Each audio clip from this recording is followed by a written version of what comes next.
All right. Let's get it together. Share this out a little bit. Yo, yo, yo, to the folks who's already in here.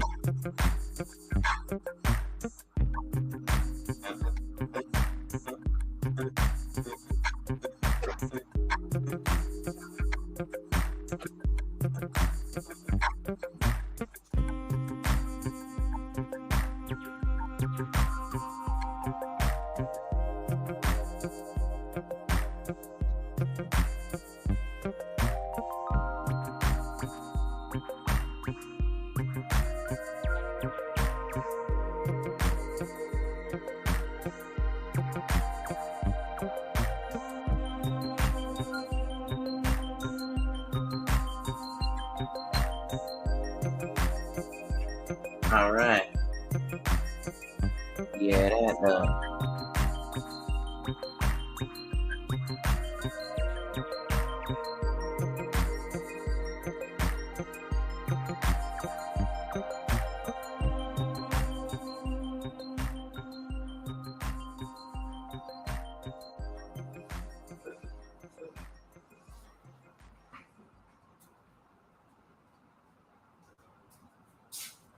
All right.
All right. It's about that time, ladies and gentlemen. Let's get this show on the road.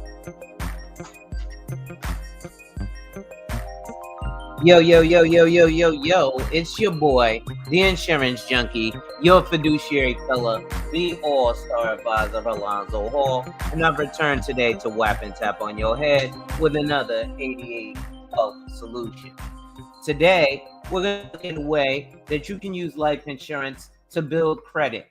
You see, a lot of people will shun life insurance because they don't know about the multitude of advantages that are there. When it's the safest non-investment, and people will say you can't call life insurance an investment. Well, I'm glad you can't call it an investment, because an investment, you can lose money. In an investment, you'll be taxed. That won't happen with life insurance. You'll never lose money in life insurance because it's an obligatory contract. Life insurance also grows tax-free. It's not taxed It's not tax deferred, it's tax free. Therefore, it grows tax free and it can be distributed tax free. That is another advantage. Today, we're going to look at the effects of insurance on the credit scale. So, before I go in, ladies and gentlemen, make sure you hit that like, drop a comment, subscribe, and hit that notification bell so you're made aware every time I release new content. And as always, share, share, share. Lastly, to contribute to channel growth or to schedule a one-on-one appointment with a licensed financial professional, the links are in the description. So, as I was explaining, life insurance can actually affect your credit as well. So I was having a discussion with a friend of mine who's a real estate agent who brought me a client who had approximately $50,000 liquid, a young lady. So we're going to do that today. Let's see. Let's do day before. Create a new person. We'll do a growth index. Let's modify this person. And we'll make her female and 26.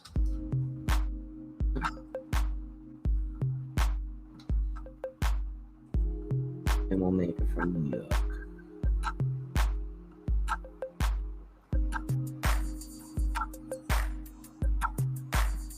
We're just going to put her in a regular whole life for now.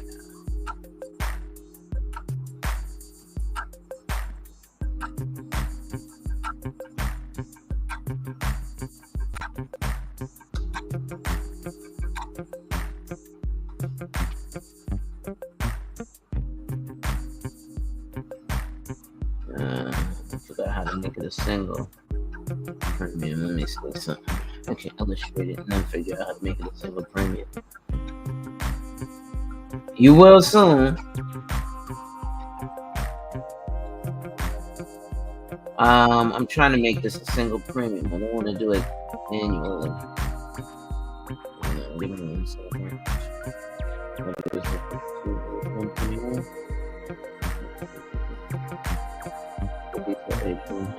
So I'm gonna do it. Okay, so we can't do it over like that.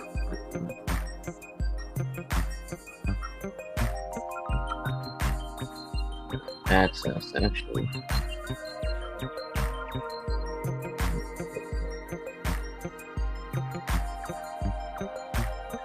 Let me see something here.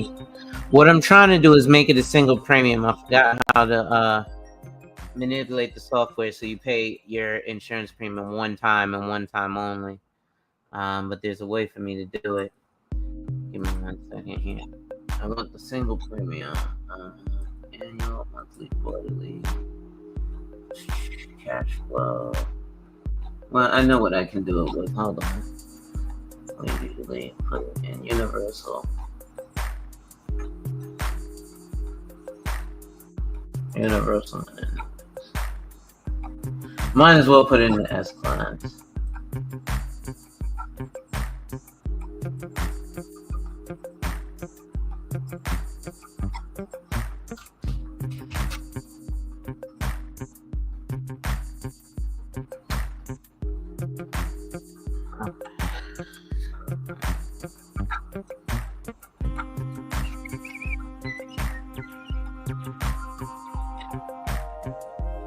So this is a way that you can actually, what's going on, Darrell?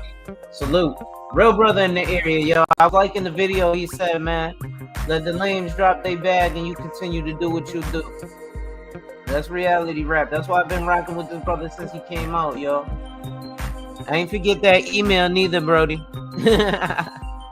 So this woman at age 26 puts $50,000 away. Now, when you buy life insurance, here's why when I was on the thing with the dude, he doesn't believe in life insurance. Because normally, if she spent $50,000 at 26 on life insurance, this is why he doesn't believe in it.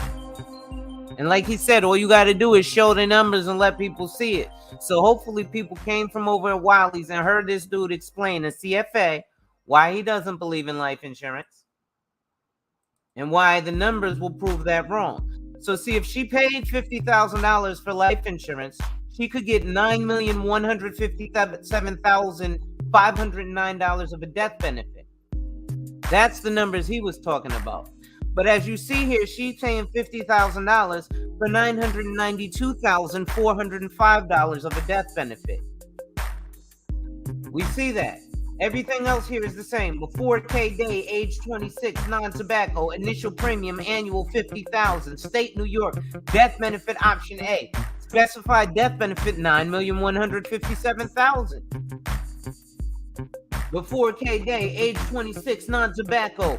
State New York, annual premium initial $50,000. Death benefit option A, specified amount $992,405. You see, sometimes the special bells and whistles of having those credentials means dick when you actually go into the practice. This is why he said get the CFA. You don't have to sell nothing. Here I have to sell something. Right?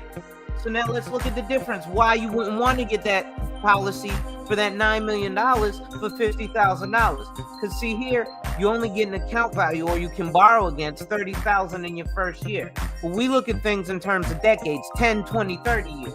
So after 20 years, why is she putting more money in? Not putting money in once. So this one, with $9 million, you have to fund it again. So she puts a total of $211,000 away. So yeah, this looks like a crock. And then at the end, you have no cash value built. Whereas this one, she put it in, yes, after the 10 years, the $50,000, she has $49,000 left after 10 years. That's just like if you put a bunch of money in for a term, because let's see how much $9 million of a term policy will cost a 26-year-old girl. Let's do it. Let's do it apples to apples. 9.157. So let's do term.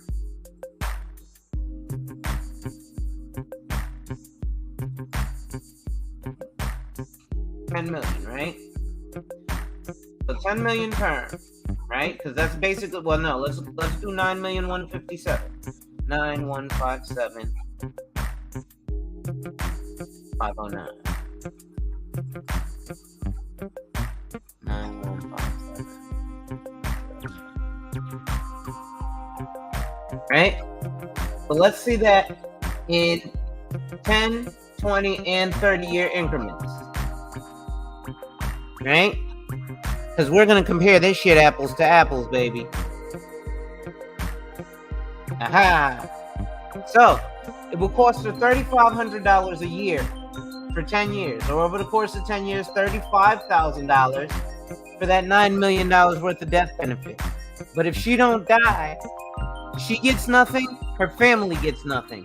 And then she's got to try and requalify for that $9 million death benefit. So in the whole life, it's already much better. Now, we're also going to see how much $9 million costs in the whole life policy.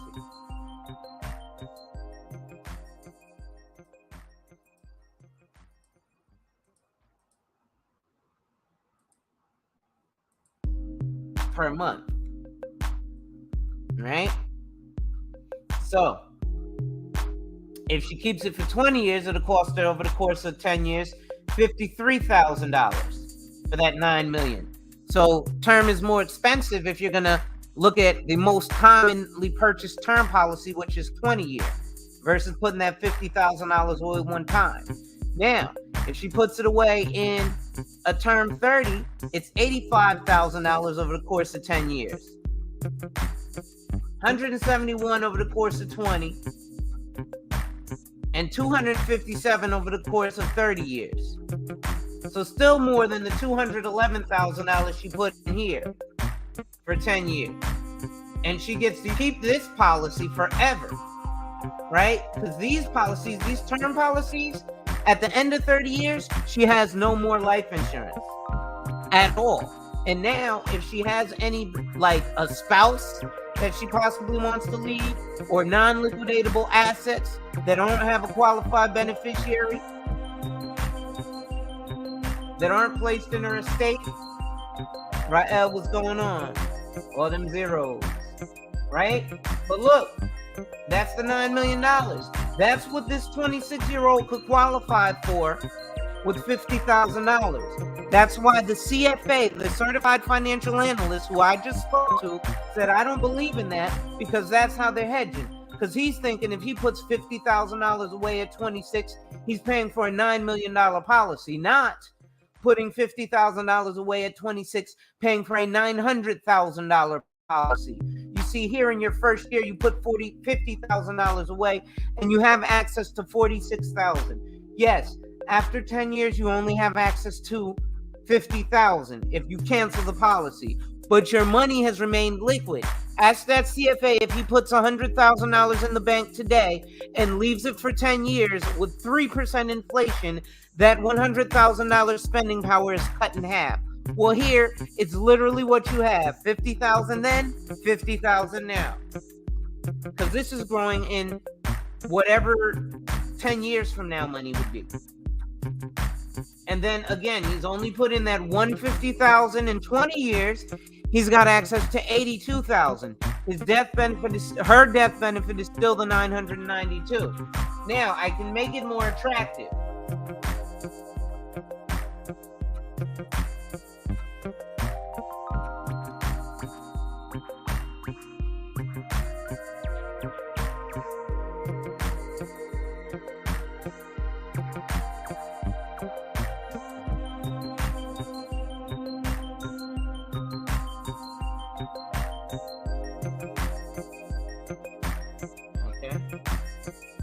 Now, let's make this a little more attractive. Again, because last time we were paying for $900,000 with that 50 band, right? So let's make it a little more interesting. Let's get, whoa, hold on, why at 11 million?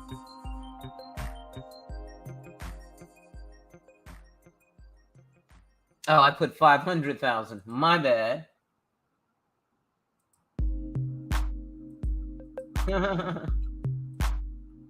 Okay, that's $50,000 a month. That's when I make Anton Daniels my client and show him at $50,000 a month what it really looks like. Then he's gonna be like, Roth IRA, what? Cash value life insurance. So again, a single premium of $50,000 would get her that same $992,000 death benefit, the same cash value, but the death benefit increases. So at the end of the first year, she's got a $1.9 million death benefit, though she only purchased the $992,000 death benefit. All right? So now, this isn't even going into building credit. This is just how good this money is. So again, this girl had $50,000 because she wanted to buy a house. She had an income in New York City that was nowhere near commensurate to buying a house. So what did we do? Give me 1 second there.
So again, look at all them zeros because she paid that $50,000 at one time.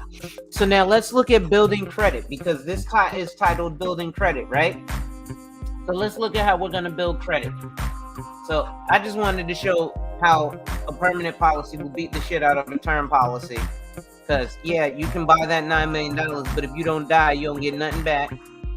And again, That's putting $50,000 away, right? So there's that $50,000 that's gone in 10 years if you buy the 20-year term. So she can only buy a 30-year term.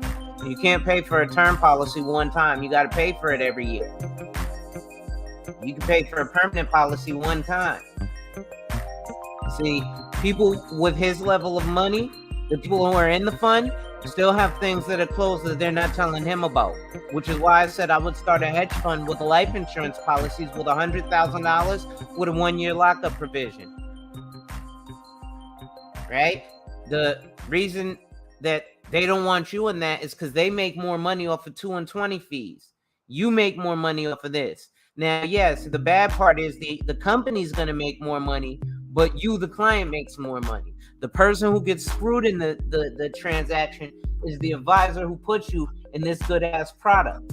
So now, in order to establish credit, she puts the $50,000 away.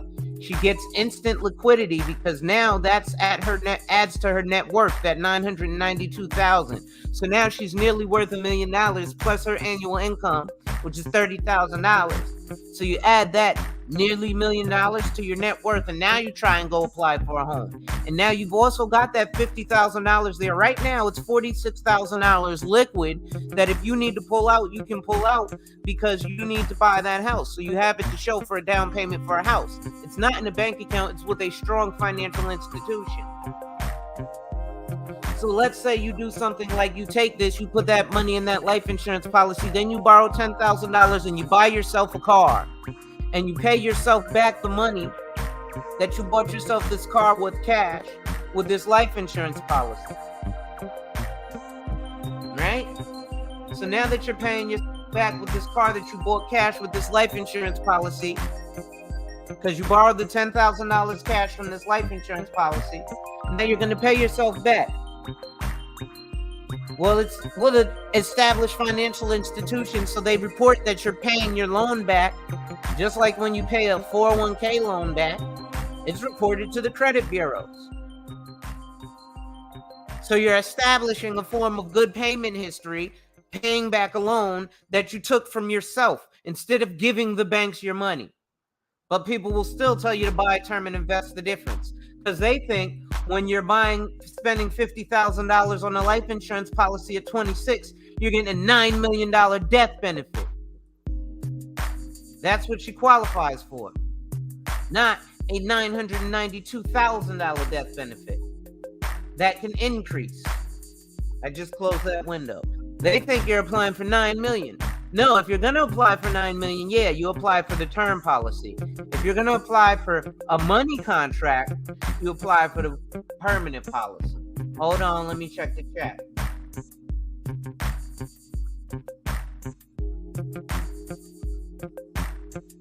Yes, Rob. Give me 1 second. Now I gotta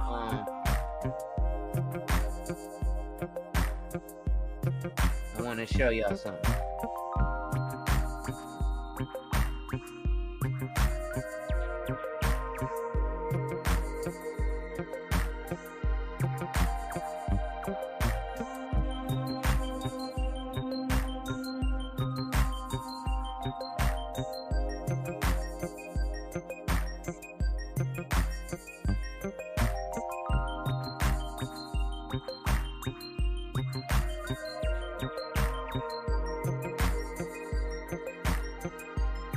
All right, 1 second. So before I get there, salute Wally. All right, hold on. Wait 1 second. Let me do this real quick. All right, I want to show y'all this video. So hold on. Let me stop screen, share screen. Okay, so this is Iul Hedging Explained. I'm actually going to put this on my website. Okay, so they're explaining to you how Index Universal Life is hedged. The death benefit of an Index Universal Life Insurance Policy, or IUL, can provide a key resource for your loved ones if you die prematurely. It also builds cash value over time that you can access in situations where you need money. For example, to help pay for a loved one's education, to help provide extra retirement funds, or to help cover the unexpected costs of an emergency. The cash value of your IUL policy earns interest that is based in part on the performance of one or more market indices like the S&P 500. Most IUL policies provide a floor that protects you from loss when the market declines. It's important to know that with an IUL policy, you're not investing in the index itself. How can you earn interest based on something you're not actually invested in? How can you not lose money? It all works because of a process called hedging. Let's take a closer look at how this works. An insurance company. How you gonna say hedging and then you work for a hedge fund and say hedging don't work? This is called their asset portfolio. The insurance company then takes a small amount of money from its asset portfolio, about 3 to 5%, and purchases an option to buy or sell shares of a market index. The insurance company does not actually buy shares of a market index. They simply purchase a contract that gives them the option to buy shares of an index at a specific price on or before a certain date. If the price of the index goes up during that time, the insurance company can sell the option for a profit. It's this profit that enables the company to credit interest to their policy. If the index price goes down, the company simply lets the option expire. The insurance company only loses the money they used to pay for the option. Your IUL policy, however, does not lose any money. That's because during this time, the company's asset portfolio has grown enough to replace the money that it used to buy the option. The company's asset portfolio hasn't lost any money, so your policy won't lose value either. This hedging strategy is how IUL policies can grow when the index goes up, but not decrease when the value of the index goes down. Think an index universal life policy might be right for you? Talk to your financial professional to learn more.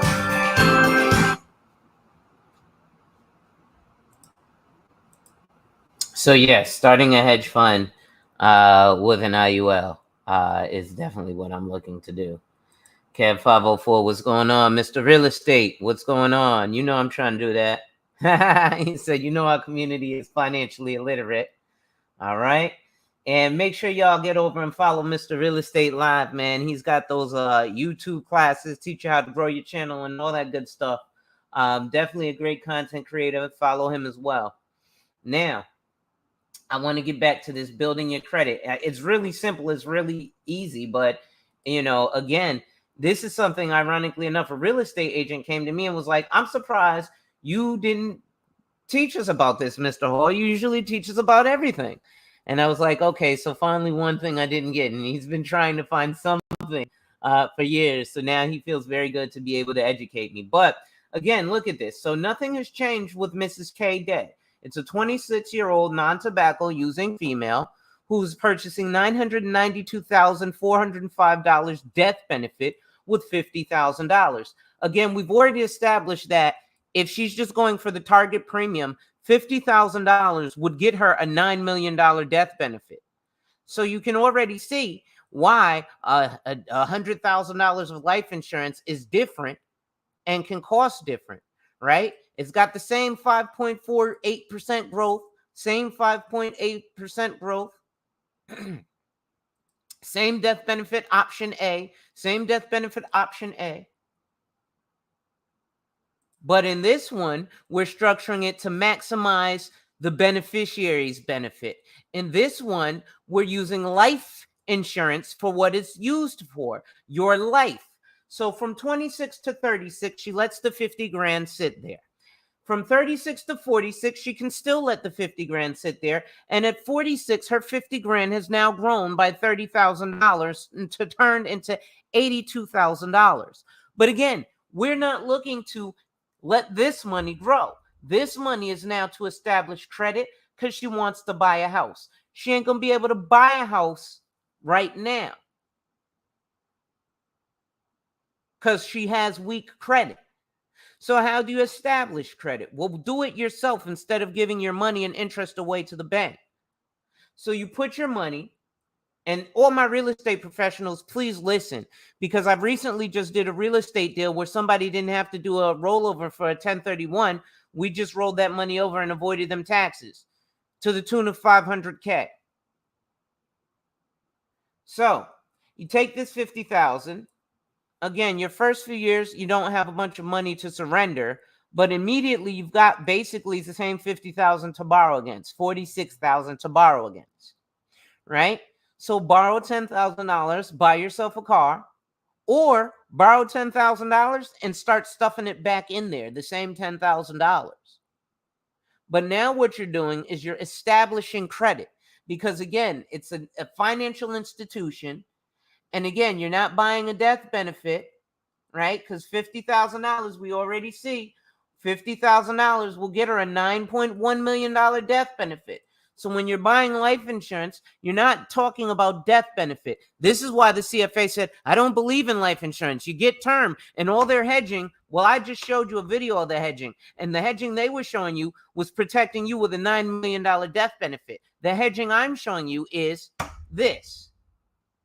And this is, like I said, you have a minimum of, well, I'm going to start putting people in a 10-year lockup provision.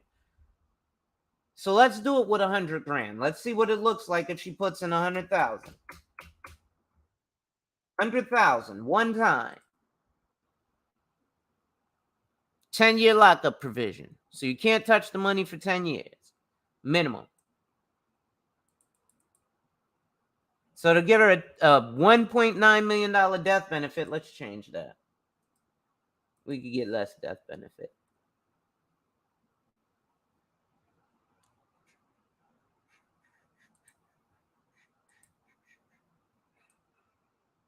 So, yeah, no, it's still going to get her a $1.9 million death benefit. Damn. Okay. It's more beneficial this way. So, as you'll see, putting 100 grand away, she's got a $1.9 million death benefit. Immediately, she's still got the liquidity to borrow against 93,000. Yes, there is a little bit of a penalty, and so you don't get a huge gain in your first 10 years. But again, you sit there for 20 years, and this is starting young, but this is why it's better to start it younger. This is another reason the gentleman doesn't believe in long-term life insurance, because the older you are, the more expensive it gets and the less beneficial it is. So 167,000.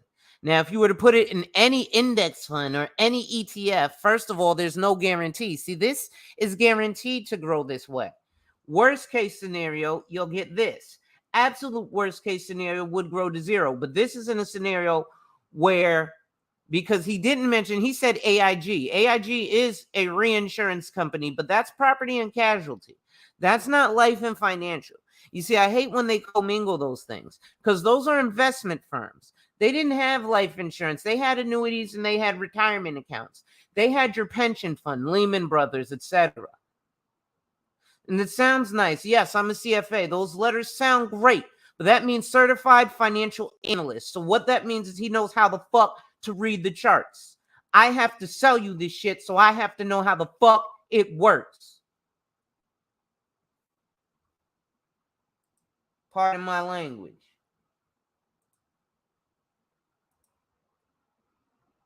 All right. Yeah, listen, you know what? Instead of the 1031 exchange, I have, if I could, I'm gonna text my client and see if he'll come up.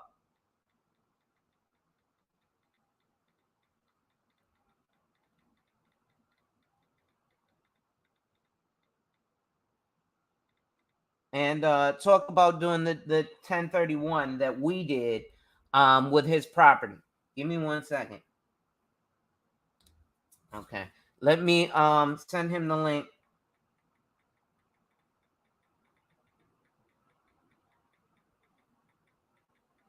And I want him, because now I want him to come up and hit y'all with these numbers. An 18-year-old buying a policy like that? Let's see. Since we're at it. So right here, she's 26. Let's change her to 18. 18. Boom. They're born in 2004. Right? So everything else is there. So now we're going to say to age 19 because they're going to do a single premium.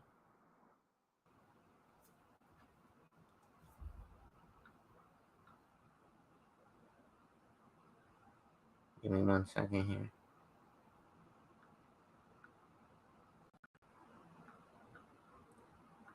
So somebody 18, that same $100,000 would get them a $2.3 million death benefit, right? So at 18, let's make them big as shit. Since you say you can't see them, I'm sure you could see them now, right? So from 18 to 28, right? At 28, they'll have access to a $1.09,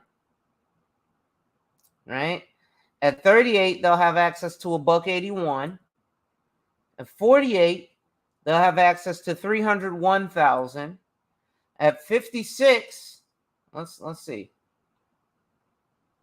Yeah, they did. Well, yeah, this.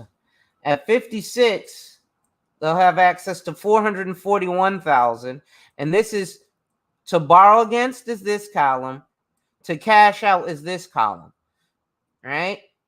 So that's why whole life is trash, because whole life only gives you to borrow against value. They don't give you your cash out value.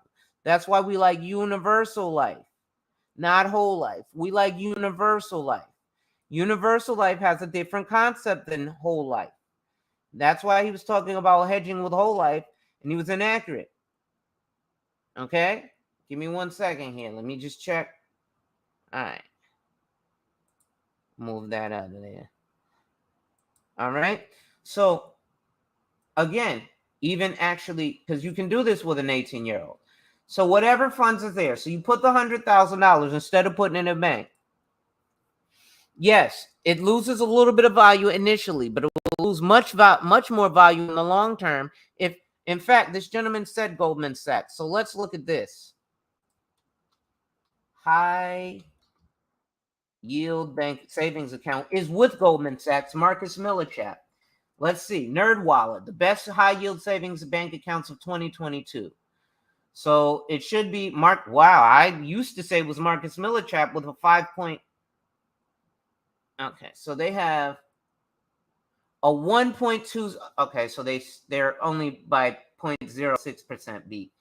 So their best online high yield savings account grows at 1.2% annually. At your worst case scenario, your life insurance grows at 5. Worst case scenario, it'll grow at 3.55%. So already double what you're getting from Marcus Millichap. And this is NerdWallet, updated June 30th, 2022. So that's as of 2 days ago. Right? Marcus by Goldman Sachs. Let's click it. Marcus by Goldman Sachs. Right? Open up. Right? Open an account, online savings account, annual percentage yield. Annual percentage yield as of July 2022. APY may change at any time. Minimum balance limits apply. Let's see what the minimum balance limits are.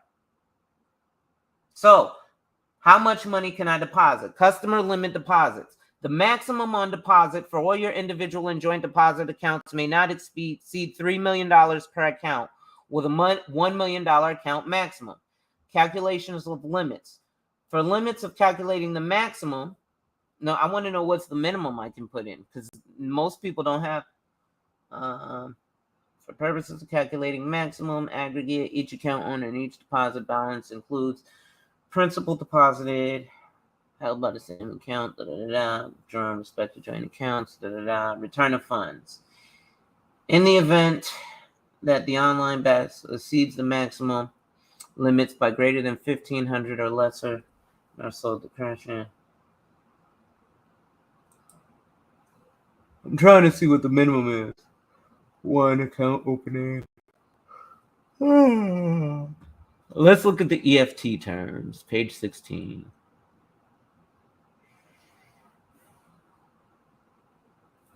Availability deposits, special checks.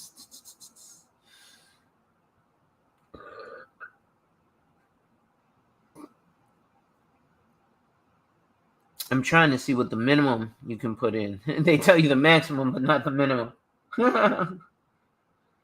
Well, there's got to be a minimum to trigger the interest. Generally, like he said, it's $25,000. And generally, when you're setting up these accounts, you're going to know. I'm being kind when I say the minimum investment is $10,000. Anyone generally who comes in with $10,000 for an investment, you're going to either be handled very abruptly because nobody wants your little $10,000. Not that they don't want it, but you have to realize they get commissions, so they get like 2% of that. So they're gonna do a lot of paperwork and shit and it took you some time to earn that $10,000, but that gains them $200. So it's not worth their time. Now, when you come in with 100 grand, and then they can start charging you 2 and 20 fees, right? Because if you come in with 10 grand, that means that's all you got. It took you a long time to come with that. So they can't even charge you 2 and 20 fees. Because 20% of $10,000 is, again, like the $200. Or 20% is $2,000, right? Versus 20% of 100,000 is $20,000. Liability for interruptions, protecting your accounts. I'm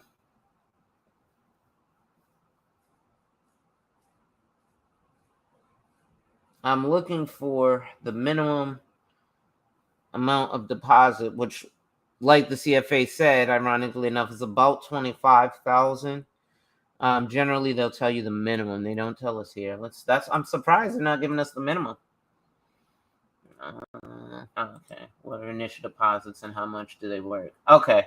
Trial deposits are one way we can link your account to another bank to verify your account. The other options are instant linking.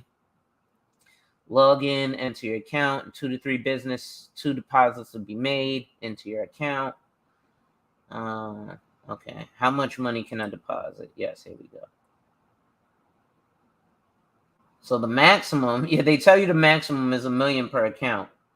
And that's the other beautiful thing, because with life insurance, there is no maximum. What's going on, brother? Hey, what's up, man? Doing all right. You sound awesome. Damn, your shit's booming. That's all the investments I made, it's paying off in the mics. I feel you. So let me go ahead, number one, and kind of introduce you to people who don't know. This is Laser Panda. Okay. He has a wonderful, if you want, you can put your info in the chat or in the back chat, and I'll put it out there so people can follow you. Okay. And look out for Chachi. But so Laser Panda here is actually a client of mine, Marty McFly. And you want to go ahead and tell him kind of how we met up and everything? Oh, okay. We met up on a stream, actually. I think it was the Roger Report. I believe so. It's either Rael or the Roger Report. One of those two. It was a while ago. And I was going through a whole life policy of my own, and at some point during the conversation, you basically said you can do a much better job than what I was going. And so my curiosity got to me. So I said, let me see what it's all about. And so we had a lengthy conversation. We talked financials, what's coming, what's going, what I want to do. A lot of people know me as Marty McFly, and I like to travel, mainly to Colombia. So my plan at that particular point was to basically move over there and buy some properties. So we structured a plan that will enable me to basically do that a lot easier. That's absolutely it. So what I wanted to talk about, though, especially because we're talking about things like establishing credit. Yeah. So the other day, a young lady came to me for real estate from my real estate page in New York City. And I sent her to a friend of mine who is physically in New York, who I refer a lot of my clients to. He came back to me and was like, sir, I need you to put her on the insurance plan so we can have viable options for her to actually purchase a house. She has a guy that she's with who's 44. He already owns a house, has children. She's 26 and has $50,000 of liquid money, likely from him, but she makes $30,000 a year and has no credit. Is there something you can do? So we're putting her in a life policy, and we're going to have her borrow against that life policy to establish credit. Because when you pay back to a financial institution, such as an insurance company, they're going to report. So You're Right. establishing credit against your own bank. But the other positive concept that I was talking about was instead of doing that 1031 exchange, how you can actually benefit from that in real life. And in, again, most of America aren't going to have numbers like this, except for places like the Northeast where you're getting, 4, 5, 6, 7, 8, $1 million for a property. So I mentioned you being a client of mine, and I'd like for you to kind of, talk to them about what we did, Mhm. and, kind of pass out the financial literacy. Okay, I'm not as good as you are, but I'll try to give it a go. Thank Um, you. but yeah, basically, I had a property, one of my properties in Jersey. Um, at that point in time, it was like a seller's market, and I wanted in. So I talked to Alonzo and I said, "Listen, I think I got a big fish who's going to buy this property for more than double." Um, but I don't think because I was looking at the markets and the interest rates I saw were basically the inflation was about to hit. So it was to my understanding that it's good to sell, but right now I'm not looking to go jump into another property. So the 1031C for me wasn't going to work. So another avenue that we Alonzo came up with was, you could throw the proceeds of the property basically into an annuity, and in doing so, we could invest because previously months before we got a whole life policy together, and so in order to drop that premium in half from what it was, we were going to dump a bunch of money in there to drop that premium in half and then set up the annuity with the rest, which basically secured my future, so to speak, long term. Absolutely. So I don't know if you want to be modest or if you want to drop the numbers, but Oh. All right. I mean, we're looking at a half mil into the annuity. And I think at which point we put like maybe 20 grand into the whole life to drop it. Cause I was paying, and this might shock y'all, because, niggas be talking. Wait, hold on one second. Somebody's at my door. Hold on one no second. problem. That was perfect timing because he said niggas be talking that bing bong. And it was also perfect because it sounded so New York, right? But so yes, to the tune of a half a mil, 500 grand, this man trusted with me. Okay. Yeah, sorry. So Sorry about that. no problem. What I was saying is, yeah, because I don't want to shock niggas into anaphylactic shock, but I was paying $1,000 a month just for the whole life policy that we set up. That might be a real shocker to a lot of people because when you start talking anything over $50, niggas have Yeah. amnesia. So and they be start unless it's talking a like, shiny belt buckle. yeah, they be talking like Bugs Bunny and Daffy Duck. I mean, so it is a lot of guys talking, online, but when it starts to get to the money, all of a sudden they got to have their lawyer's friend check it over. How that goes. But that's a story for a different day.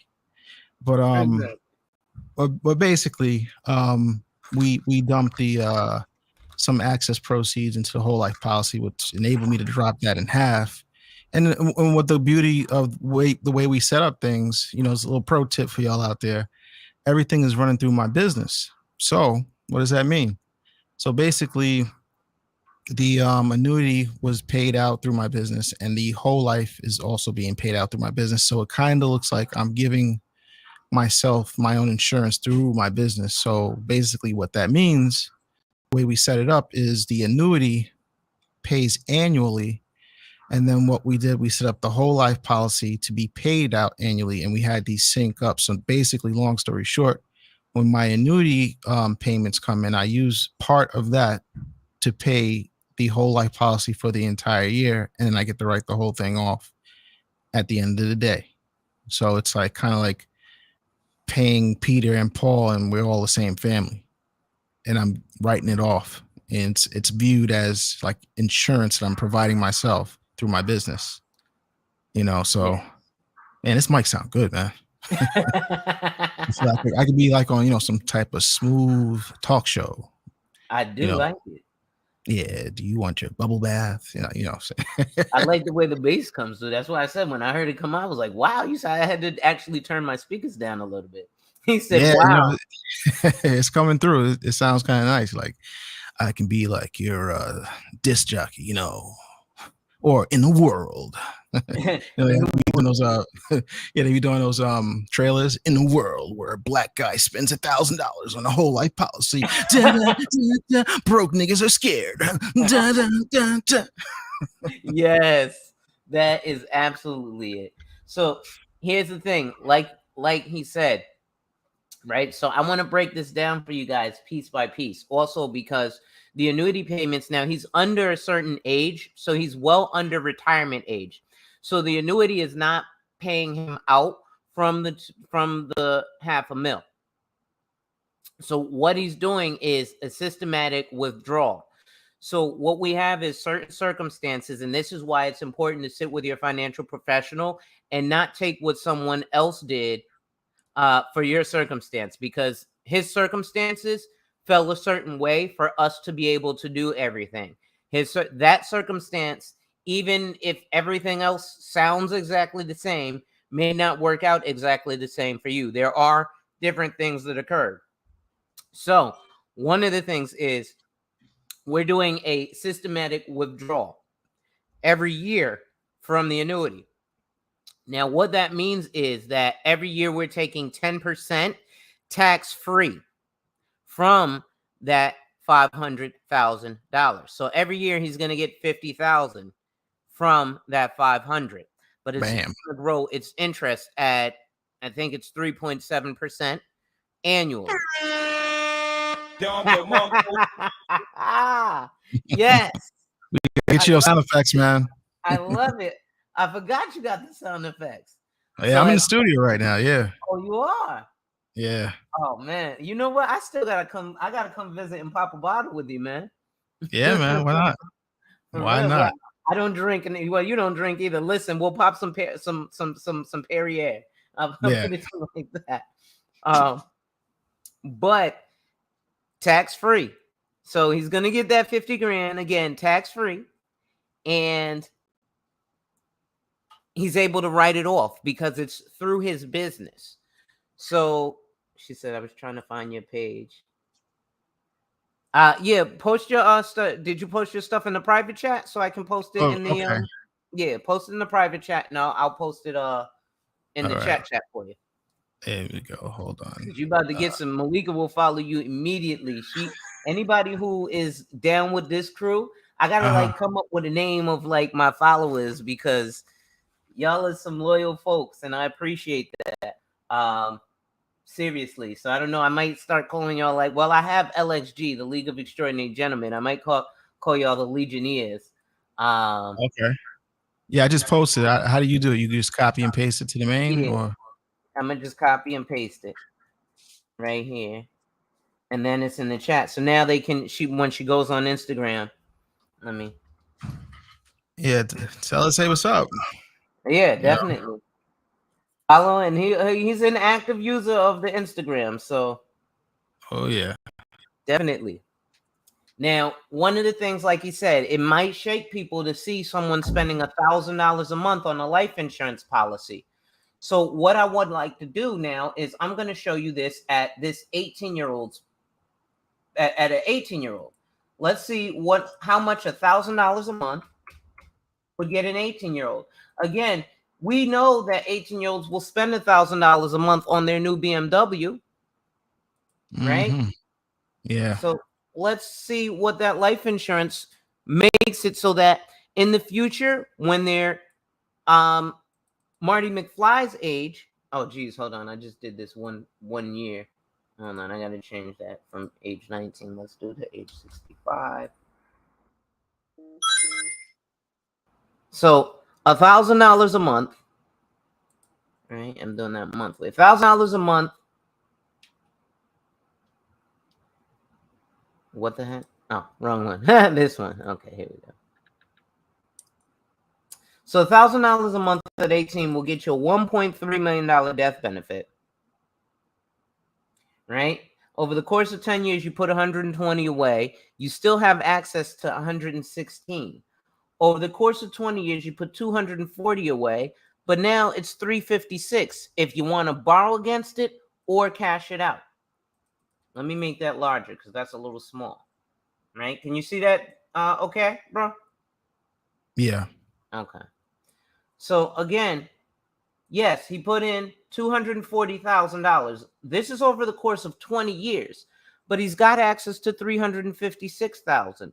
If you were to put it in one of these accounts, growing at this annual percentage rate, because this is the highest one, 1.26%, you wouldn't get nearly that much interest because these are growing at 5.48%. So, oh, wait. These are growing at 5.48%, right? So if it's growing at 5.8%, and after 10 years, your 100,000 has only grown to 116,000, what do you think it's going to grow to at growing at 1%? It's not. Right? And this is 1% per year only on top of the 100,000 or the $1,000. So it would only be on top of your principal. This is compound interest. So it goes on top of the principal and then the prior balance. Okay? I'm sorry. I didn't mean to go off on a tangent because I want to get back to what you were talking about. Malika says she just followed. Okay. Okay. So again here, folks, we're looking at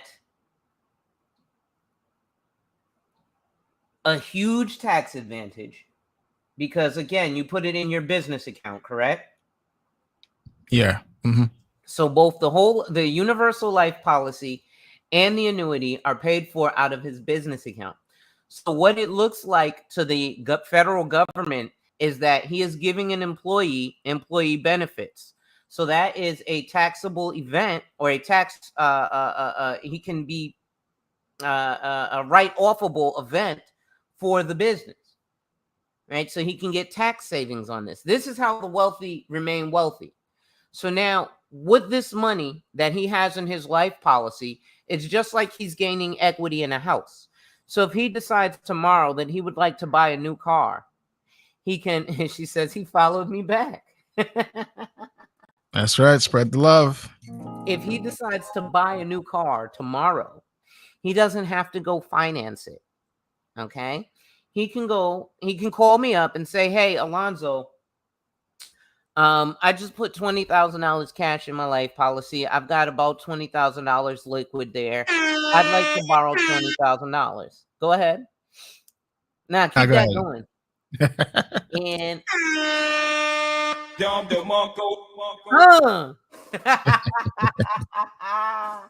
That's sweet.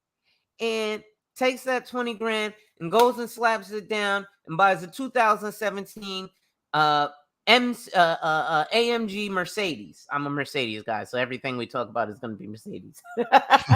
All right. Right? I'll give you a Benz one of these days. I was actually looking at, it was a 08 E550, but it's too beefy for me. I like a conservative small car, so I'll go with a C-Class because it's really, really small. I was looking at the SUVs, and I was going to get a G-Class. I was going to get the GLA because it's the small, the GLA 250, but that's a little too small for me. So, I don't know. Oh, little studio stuff. I hear some guitar work going on. Magic. So the magic play is this. So he takes that 20 grand and goes and buys himself a car. So he still took out a loan from the insurance policy. So he has to pay the loan back. But let's say he had bad credit, so he would have gotten a 19% interest rate at the car dealership. I happen to know that's not the case, but we're saying he would. And he would then pay himself back at a maximum of 7% interest. But who is he paying back? Himself. The only way that, and he doesn't even have to pay the loan back, because if he doesn't pay it back and he dies, the only thing that would happen is the $20,000 would be removed from his death benefit. So his beneficiaries would get $20,000 less than the death benefit he applied for. I don't even remember what the death benefit you applied for was, because get this is also a benefit to applying for and getting life insurance when you're younger and healthier. What happened after you took the health exam, Mr. McFly? Oh, I was so healthy that they doubled my death benefit. Hold up. What? Yeah. They said your results, your blood work, everything came back so good that, like magic, they doubled my death benefit. So he applied for a certain amount. And again, this is why it's not all the same. He applied for a certain amount. And then he went through the health exams. So they came, they took blood and urine. They do an oral swab. They take medical records from his doctors. They take the last 5 years of medical records from his doctors. And they compile and they look at all this data. And when they looked at all this data, they said, well, you told us you were of this sort of health, which is just regular, standard, everyday health. You're actually healthier than that. So we're willing to give you twice the amount of money in the event of death than you applied for.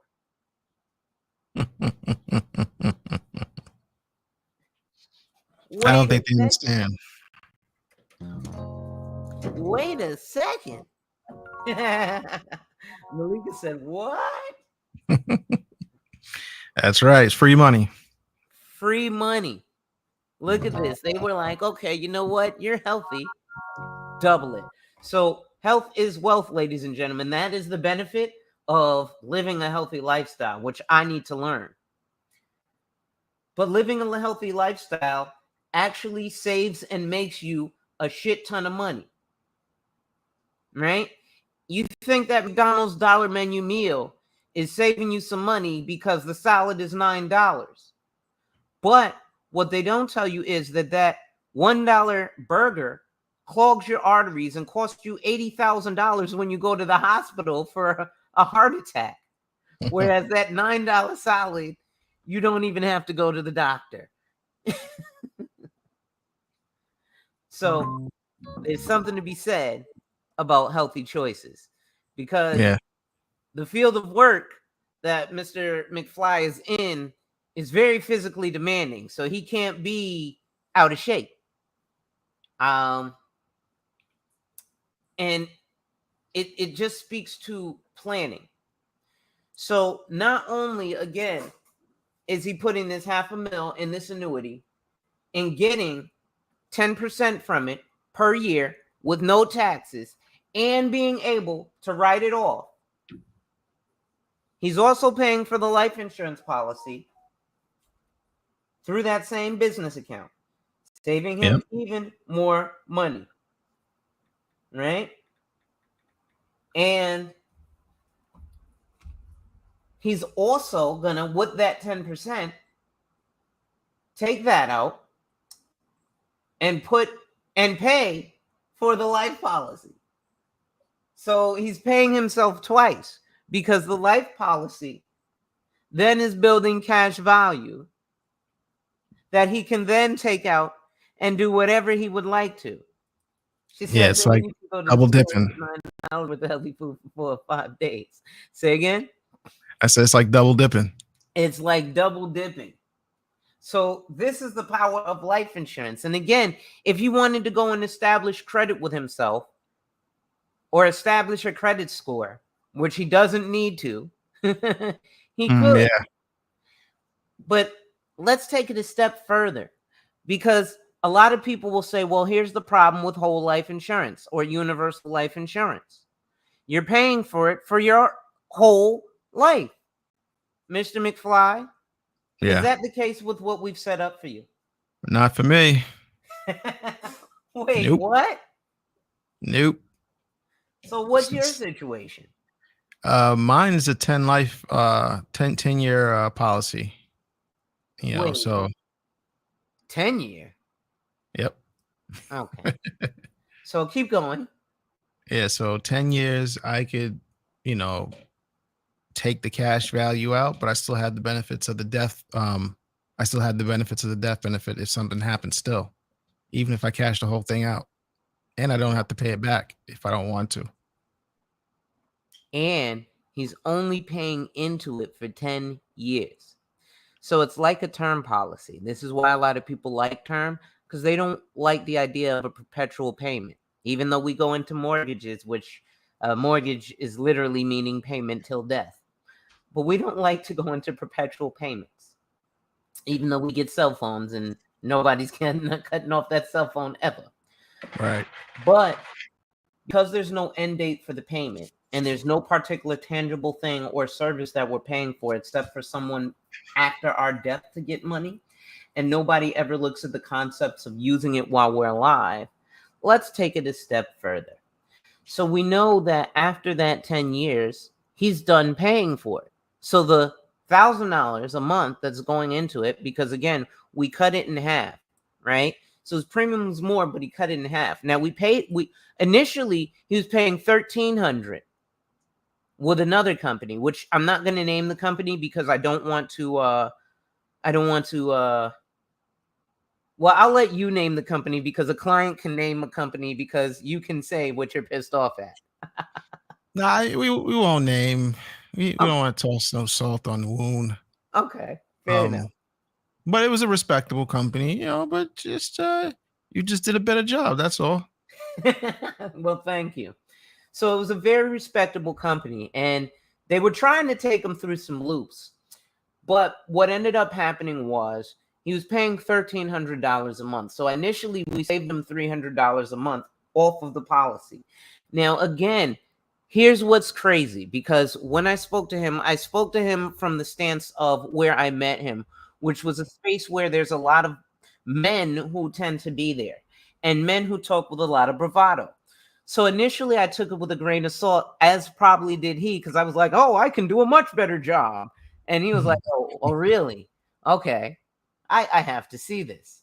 So when I came to him, I said, okay, a lot of these guys that I've been sitting with have been just fluffing numbers and not really about what they've been talking about. Well, yeah. I gave him a number. I said, $1,000 a month. And he didn't blink. He was like, okay. Because see a lot of these people on these streams, they talk theoretical numbers, what I could have, would have, should have, maybe if I win the lotto would do if I had. Over here we talk stuff that's already done. And so like people that know me, I don't know if anybody's in the room that knows me from other streams. I think Ryle is here. Who? Ryle? Yeah. Oh, okay. Yeah, I mean, I'm a little bit blunt when it comes to saying things. Especially when it comes to like traveling or women. I say certain things, and it sounds fantastical. It sounds like, what is this guy talking about? I think I was on one stream, and I was like, I just do, 8 to 9s. I won't even say 10. I don't think anything's ever a 10, but I'll say 8 to 9s consistently. And I remember when one room I was in, oh, it's impossible. Yeah, the one guy demanded to see my Instagram and all this other stuff, right? And then when I gave it to him, he didn't believe me. It was me. So I was just like, so people like to talk a good game, but when it comes down to the numbers, there's a clear separation on who's, even if you're knowledgeable about this stuff, the practical application of it is where the rubber meets the road, and a lot of people go missing. They got to talk it over with their uncle who's a lawyer, not so sure their internet went down. They forgot their social security. I mean, you know the excuses, Alonzo, when you meet a lot of these guys off stream. Over here is a different subject. Like, I used to be real locked in with Solo, and he'll tell you. Remember, I don't know if people know Solo TV 84, but TV 84. Yeah, and that's one of the reasons why I was able to get on his show so much, because I really showed him everything I was saying is legit. And it was even to the point before Fresh and Fit became Fresh and Fit. The guy Walter, the dark skinned dude. Mm-hmm. He was hitting me up for pointers about Colombia. Oh wow. He knows. I got the message still. He's like, yo, Marty McFly in Colombia doing it. Like, dudes know. Like, I don't have to pretend. I don't have to fake. I don't, I'm not saying I'm on some type of level. All I'm saying is I work hard and I save money and I'm smart with it in terms of talking to guys like yourself because I don't know everything. So whatever I don't know, I ask questions. And a lot of people have, I always say this when I'm in streams with Anderson. I said a lot of our people have a problem with hierarchies. Like, no, everybody wants to be top dog. Can't tell me what to do. I'm like, listen, I don't know what to do. So let me ask you, since you know, and then teach me. Now I know what to do, or have a better understanding of what direction I'm going in, as opposed to pretending. So in this business, it's better to have a team. And that's another part that we missed, the teamwork of it all. Like, it's okay to make a phone call because everybody else out there does it. Like, Jewish guy will quickly call this guy, hey, do you know about this subject over here? I'm not too sure. They're like, sure, this is how you do it. Okay, thanks. And stuff gets handled. Yeah. For us, it's like, your stream should have like 5,000 people tuned in because, you're talking about money and you're talking about, I mean, it's so crazy. Like, when we talk off stream all the time, when I tell people, I don't understand. See, here's the thing. I got the funds to go out and party. I'm in New York. I got the funds to go out, but I don't. In New York, I could do it. I can go out. But the thing is this, I'm looking at people and I'm just like, what are y'all celebrating? Being broke? Like, y'all, everybody's pretending to have something. And the reality of it, a lot of these people are check to check, if that. Most of these people are in debt. And with the incoming inflation and way things are going, you see already they already locked down Roe v. Wade. So much for I used to tell women, I said, see, matter of fact of it is, I said to a lot of women, I'm like, y'all are not how to explain this, because you'll meet the typical female today where she'll be like, I'm large and in charge, I'm empowered. And I'm like, well, you didn't die for it, so it could be taken away at any point in time. You know that, right? So this is one of the case in points where I'm saying, like, they just take it away when they feel like it. Yeah. What you gonna do? What you gonna do? You gonna shoot somebody with the guns that you don't like? Because y'all all trying to ban the guns, right? So what you're gonna do? You're just gonna march and say we mad? So that's just what I'm saying. With everything that's going on, people are out there not realizing what's coming down the pipe, and you trying to tell them. We have these conversations every day, Alonzo. Yeah. Every day I'm calling you just on some, hey, what's up? And you give me the game on where the markets are going. Hey, this new account, we could do this with, we about to throw 30 grand to another account just for fun. See, we even tell niggas about that. We play with 30 grand over here. We literally before this stream, I didn't know you was hopping on. What you was telling me, you was like, what did you call it again? The term for it, the type of account? So I was talking about mutual funds, but I think you should probably do something risky, something variable. Right. So we're looking at actually going into the market with you. Right. Because and that's the conversations we have. Like, we're gonna take 30,000 and we're gonna go into a high risk account where you have the potential to win, but just know you have the potential to lose too. But that's the kind of conversations I want to have. Those are the kind of parties I want to have. You see what I'm saying? So, like, I'm just putting it out there. Like, you really giving the blueprint on how to make money, at least until they close this loophole. Who knows if they will or whatever the case is. But a lot of people don't know about all these things you're putting people on game to. But once too many people do know about it, then all of a sudden they'll disappear. And if you're not grandfathered, then you're gonna miss the boat completely. Just like it's just like real estate. Like, if you bought real estate 15 years ago and then you sold it before March, you made a killing. Right. I mean, you could probably still make a killing now if you bought it 15 years ago. But the point is, if you think you're gonna buy a property today and then really flip it, I mean, it's just not really. It's not impossible, but it's just improbable to the point where you're going to make decent profits unless you're getting something that's totally ran down. But then you got to put money to just to renovate to bring it up to something. I mean, there's a whole thing. Everybody who's buying today has to be buying for the family house that's going to stay in the family for another 80 years, because with the ways that the market's going, inflation and the weakening of the dollar, we have to go through a depression for shit to go cheap enough for real estate to start appreciating, unless we're going to be like China and Japan and spending $250,000 on a burger, right? Like, you know, you go to Japan, and the fucking burger is 14,000 yen. Those days are coming. The inflation is at 8%. Gas is what, $6 in some places and above. Yeah. Rent, you can Google right now. Any one of you, Google New York City rent skyrocket to the point where, I mean, you couldn't afford it before, but now it's literally impossible. Now you have to make 3 times the amount of what the rent is to even be considered. So if your rent is $3,000 a month, you got to be making $10,000 a month just to rent that place. You see what I'm saying? Like, people don't really understand. So when I see people out there partying, I'm like, what are y'all celebrating? Like, I missed the boat. I mean, I'm still on the grind here. Like, I feel like the mission ain't over as far as, I mean, we had great success this past year. Yeah. Great success. But I still feel like I'm on the ground floor because I see people that's way above me. Way above me. I'm trying to about some of that. Yeah, like I'm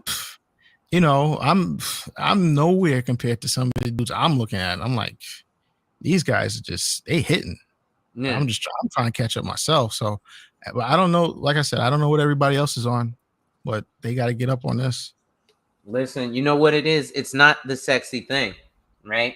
Even for yourself, when you came with the proceeds, I told you, oh, well, take half of it and put it here, and then go have a ball with the other half. He was like, nah, I'm gonna put it all away. Yep. Took the whole thing, dumped it, and put it all away. He said, yeah, I can keep this for safekeeping because I don't want it. I don't need to go balls to the wall and buy a new car or anything crazy. I've got the clothes I need. So he's also living within his means in a moderate lifestyle, right? He doesn't need a brand new chain every day. He doesn't need a car to match his wife beater for every day of the summer, right? Right. I don't need shiny belt buckles. No shiny belt buckles. Now, not to say that he can't purchase these things. Right. Or not to say that he doesn't purchase these things. In fact, he got a nice Tiffany bracelet. But matching Tiffany bracelet. Tiffany blue diamonds.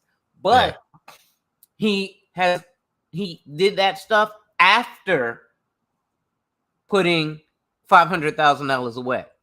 Yeah. Right. And I only wore that thing once, by the way. I really, I only wore it once. I'll break it out, sooner or later, but I only wore it once, so, but like I said, so I love to get on these panels, with these guys talking about their conquests. I'm just like, there's no video or photo proof with anything, by the way. It's all hearsay. It's like legend, like Indian legend, like boom, boom, boom, boom, great chief Indian, boom, boom, boom, make big, like they tell these fantastical stories. But then when you ask them for like, hey, you got any pictures? There's nothing, there's no photos. Everything Malika will tell you. Matter of fact, Malika, yeah, she's still here, right? Yeah, she's here. Hey, what's up? Hey, Malika. Malika's been to my page. Yeah, I mean, she'll tell you. Like, we ain't joking here. There's no stories. It's all truth. Here's what's funny. Marty. Malika's also a client of mine. Okay. That's what's up. So a good choice. Yeah. So she definitely knows we ain't joking over here because believe it or not, with a lot of my clients, and you're probably gonna wonder how in the hell I do this, but I talk to a bunch of you every day, and it's not like when I talk to you guys, we talk for 20 minutes, right? Yeah. Yeah, full conversations. Yes. And I try to drop game on every person at whatever particular level. Prime example, the last time you and I came up here and we talked about this, Malika's still up here. Malika, you saw Laser Panda's Instagram. You can verify that you've seen with your own eyes. He's definitely about it. You know what I mean? He's got a bunch of women, beautiful locations, beautiful pictures in his Instagram. That's all his stuff. Yeah. And we get a lot of guys in the space, especially in the manosphere, especially in the black manosphere, who speak a lot of bravado, right? Oh, We were actually on tales. panel. Oh, go ahead. They tell tall tales of conquest, and I'm a player. I this is what I do. Well, here's what happened when you talked about when we went on to his panel, and what's up, Lashes, and we started talking about this. You were like, "Hey, listen, I put $500,000 away, and I did this, and I know those dudes have been to your Instagram." But once you started talking the money, Ramil was like, wait a second, let's not. But you're talking real money. You're talking. See, we weren't talking hypothetical. Oh, you could call these places and get some real estate for sale and flip houses. No, you're talking to a man who actually just sold real estate to the tune of over $500,000. Yeah. Well, the property went for $1 million, but the profit was $500,000. Yes. So they don't really, from where their market is, they might sell a house for 20, 30,000, maybe 100,000, but they might buy a property for 120 and then try to flip it for 190. And I'm not saying that's bad, but it's like, it's just different levels to things. That's all I'm saying. And I'm not even saying I'm not on a great level. There's guys who sell $1 million properties and profit millions that I know. So I'm not even trying to put it where I'm a step above everybody else. All I'm saying is that there's just a lot of false flagging out there, and there's a lot of people when you call them on that. And like I said, I speak very matter of factly, and some people like it because that's just the New York way. And some people they get turned off by it because they think that I'm, like down on them or something like that. But the honesty is just this: like, no, like this is what goes on. You guys are not doing this, even though you're saying you are. And then here's the proof. That's really like the nail in the coffin right there, and that's the last part is where people don't connect on. You hear all these stories about the girls they talk to, the money, the property, whatever. And then you just ask them for the proof, say that they never deliver. I haven't been on one stream. I'm gonna be honest with you. I haven't been on one stream where they were talking about, let's just say they're talking about male-female dynamics. And, and then you'll hear some guy say, yeah, all I do is get women. And like that Lucario guy, that so-called dating coach. He says, he's a dating coach. But then when you see the actual women that he dates, they're like 4s and 5s. They look like a flat pancake in the face. And then his actual woman has a boyfriend. So it's like you're a dating coach and you're getting cucked, but this is the guy you guys look to for advice. And to that I say, the best advice is for you guys to get your paper up, travel, go see the world.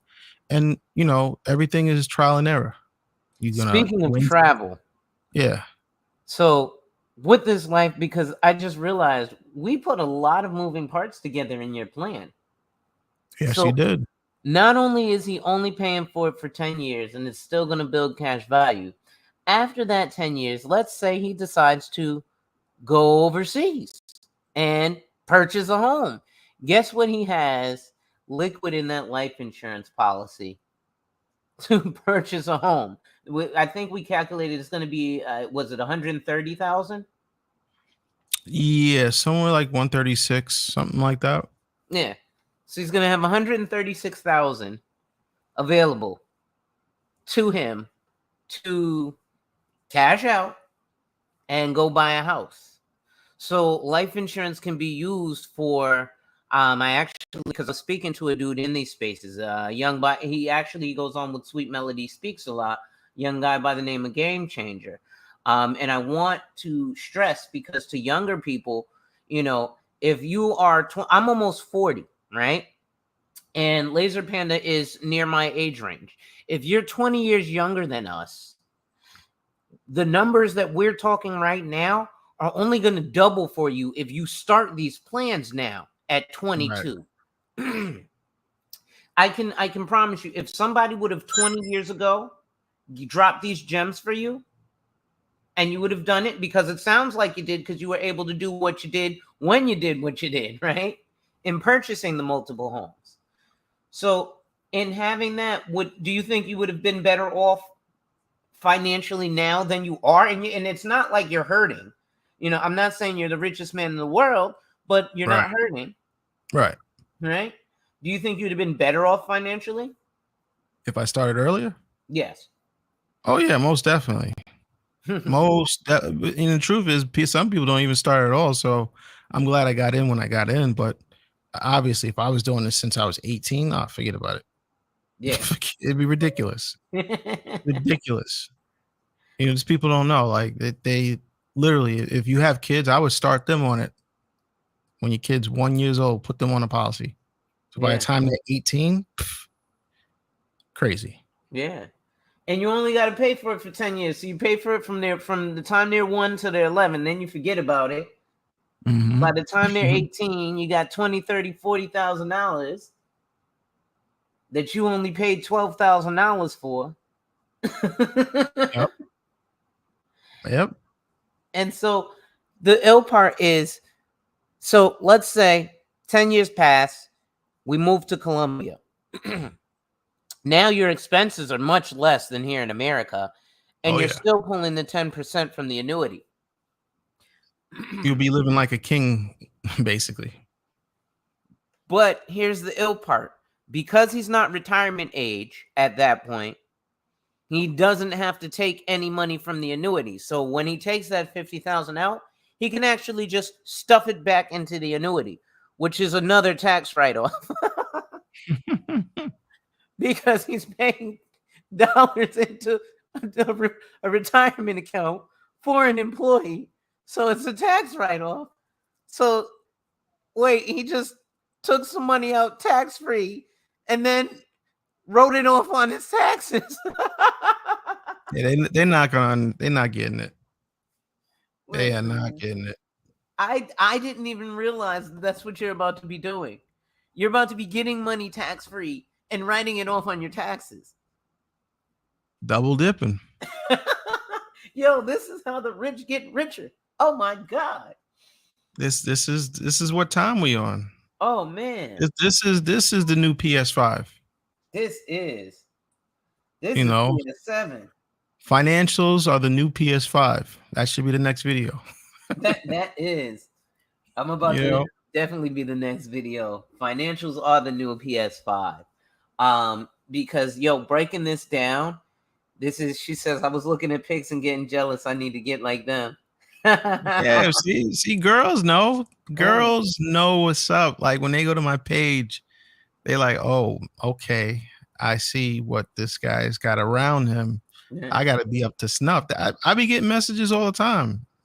Some of them, a little bit more hateful than others, but Well, give me 1 second. I want to do this because I do have some ladies in the chat. I don't know if any of them are single. I know. So here's what I want to say. Okay. Especially, just because, like I don't really focus on that content, but I do frequent those spaces. I don't really have a dog in the fight right now because I'm married, but I do have family and friends who are single. So the dating and mating space is something that's important, right?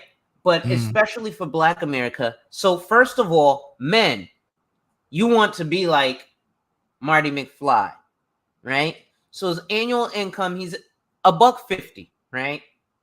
And then that's where we want to be. $150, but he's physically fit. So it's not like he's eating Doritos coating all day and getting fat and sloppy and unable to do more than 3 humps before he's out of breath.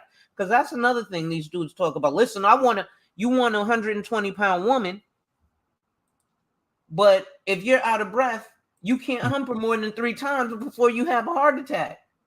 So what's the point? And the $150 is before.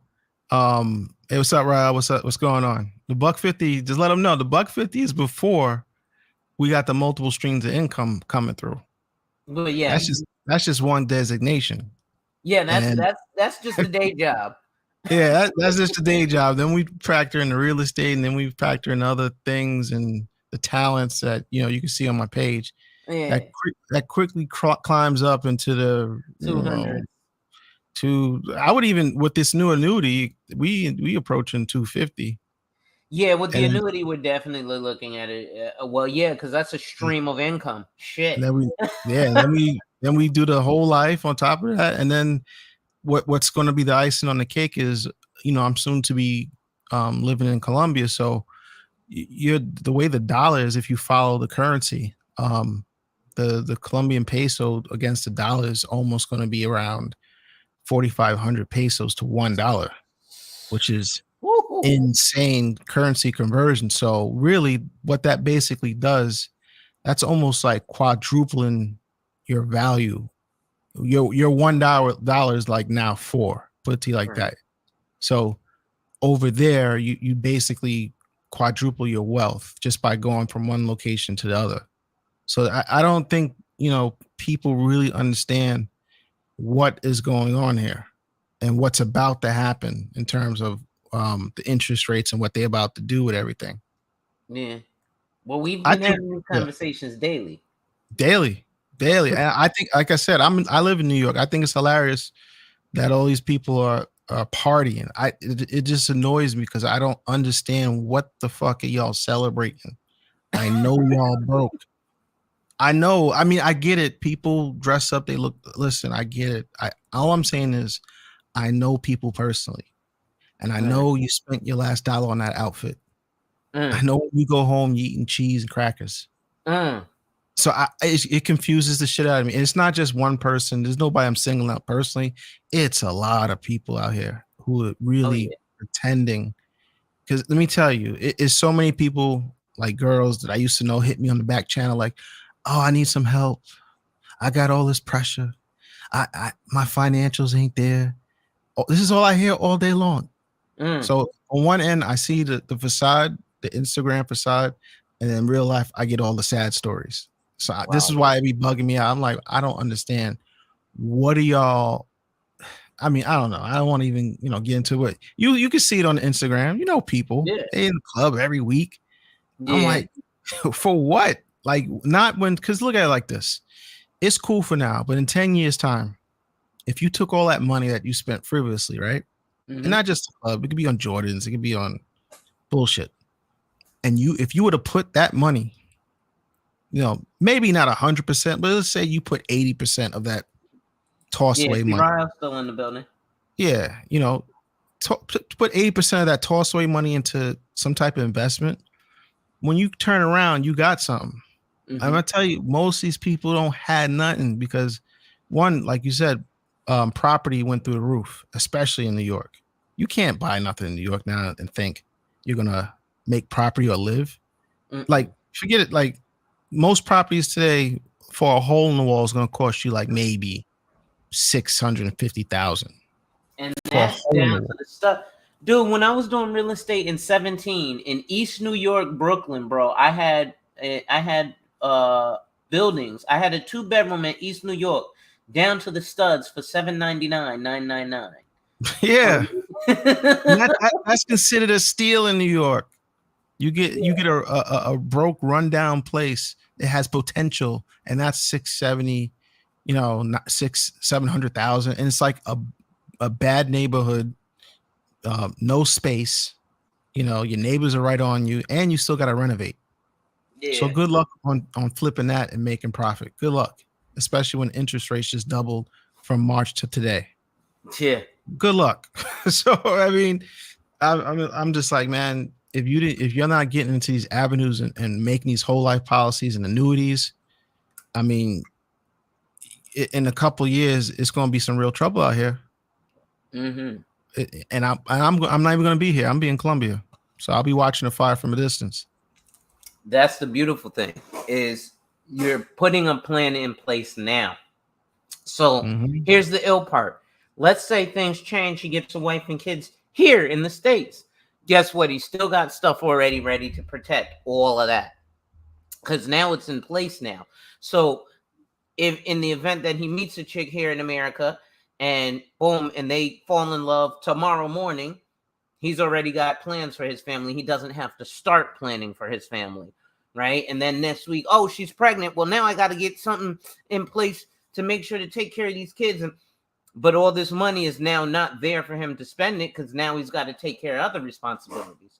So you don't want to put yourself in scramble mode. So what do? You plan ahead. So what did he do? He planned ahead. Man, if I show you the pictures of the 4 girls I was talking to overseas just today, just today. I mean, hold up. I'm going to send it to you while we talking. Okay. Just today. Like this, and this stuff happens on a daily basis, but I'm going to just send you. I'm gonna line this up. Hold on. Okay. And so Rael is saying, me and my fiance have been dealing with her mom and pop's estate issue for some years, and this shit is no joke. The payoff is worth it, but the shit is a science. That it is. And then he says as well, if you have older folks who aren't leaving you money behind, they don't care for you, and you need to completely separate from them. Family helps you. They don't make excuses. And actually, while I'm at it, let me go ahead and drop the link in case people want to come and ask questions. I'm sure they're going to want to ask you and I some questions, especially since, I might be the guy who handled the $500,000 for you, but you're actually the guy who earned it. So you made the $500,000. People are going to want to, speak to you just because you earned a $500,000. Well, you earned $1 million, but the profit. Yeah. Now check that out. I just sent you like about a good 15 pictures. Okay, that's on the. That's just today, man. So when these guys when these guys be talking to me about women, I'm like, listen, man. Okay, I really like the first one. The first one is my style. I ain't even gonna hold you. Okay, the second one is fire. Third one ain't. Fourth one too skinny for me. Fifth one is fire. Oh shit. Sixth one could get it, but it's a little skinny. Okay, seventh one is on fire. Oh my god, with number 8. This is just today. Number 9 is the nice height. Oh my god, damn. I'm juggling. 11. Oh my god, look at the cake on that. That's what I'm saying. Like these, I be trying to tell people 8s and 9s. Yo. I remember I got on the panel. Oh my god, I want this one. Oh my god. I remember I got on the panel and everybody was screaming at me. Yeah, this guy's lying. He's not real. I'm like, listen. Oh, yo, I like this one. I'm like, listen. I ain't trying to brag or boast or nothing, but we do football numbers out there. We do football numbers. Yo, I'm about to have to get a hall pass. So when I tell you, like, I plan to move there because this is what's waiting for me. Oh, yeah. And it's waiting for me because I put in the hard work now. I made, instead of partying now and wasting money. I'm gonna send you a funny photo. Yeah. On the WhatsApp. Yeah, like you can crack up to. I make the sacrifice now to enjoy the rest of my life later. That's the way I look at it. That's just the way I look at it. And you have to show people these pictures sometimes for them to get it because, sometimes niggas only operate about when they see women. You can't tell them nothing else. But when you show them women, now I get it, so. Well, yeah. Sometimes you got to just show it. You got to sprinkle a little crack dust. And he said, and property is cheap in Colombia. So here's the thing. In Colombia, the property is relatively expensive compared to America. However, they really don't have mortgages over there. So let's just say you could get a really nice apartment, not a penthouse, but a really nice apartment for like $250,000. But they're going to want that all cash day one. They don't do no payments, no 12-year, 15-year. And if you do, by chance, you're able to get a loan from the bank, the interest rates are like 12%. They're ridiculous. So in other words, if you go over there, you got to have hard cash. Like you want to buy a really, really nice penthouse, $500,000 cash on the spot. Otherwise, they don't have to sell because they don't pay. They don't have like once you own a property, you pretty much own it. I mean, you pay like your little maintenance fees on it, whatever that is, but they don't have a urgency to sell nothing because they're good. If you own your property, you're good. If you settle for only what you want. If somebody doesn't give you what you want, you don't sell it. Facts. So that's the difference between, whereas in the American market, you can always go to the bank, get a quick loan, and it's a little bit different here. And this is why people get in debt and they get the property taken. Over in Colombia, it's like you own it. That's Flat it. out. Yeah. And so that's why there's not that boom of buyers and sellers market, because the seller's like, there's no pressure for me to sell it. And except if maybe it's like an estate sale and the parent died and they don't want to hold on to it. It's the second generation where maybe they're living in the States and they have all these things hanging over their head and all this debt. They've got a mortgage and stuff, so they can't even focus on going to Colombia and handling family affairs. But other than that, if they're alive, I don't need to sell it. I own it. Yeah. So there's not that same pressure for them They to have sell no property. pressure. You can't. There's no mortgage real system out there. It's that you save your money and then you buy when you have the money. Yeah, and we can even double verify that. Like I said, I used to be a realtor in New York City, and what we did, this was months back, we were talking about the process while we were looking at the sale of this property. Yeah, because we were looking at the 1031 exchange. Yep. And we called a friend of mine who's a broker with Coldwell Banker. Oh yeah, I remember. One of the largest real estate companies in the planet. And he was an international broker, and he was like, Colombia? Can't do it. Nothing you can do. And that's from a guy who's got the backing of a big company. He was just basically like, it's a cash economy. You got the money. That's the only way you can do it. Yeah. So, it's there are cheaper properties out there, hands down, absolutely. But you got to put that money up. I would say for the type of place that I would want to get, you already know it's going to be like $350,000 to $400,000 cash, easily, for the type of spot that I want. You know what I'm saying? But these are going to be palatial fucking mansions. Yeah, more like a high-rise penthouse with a private jacuzzi, view, amenities. It's probably going to have a swim pool, gym, two parking spots for me, and security. It'll be like a nice amenities type of thing.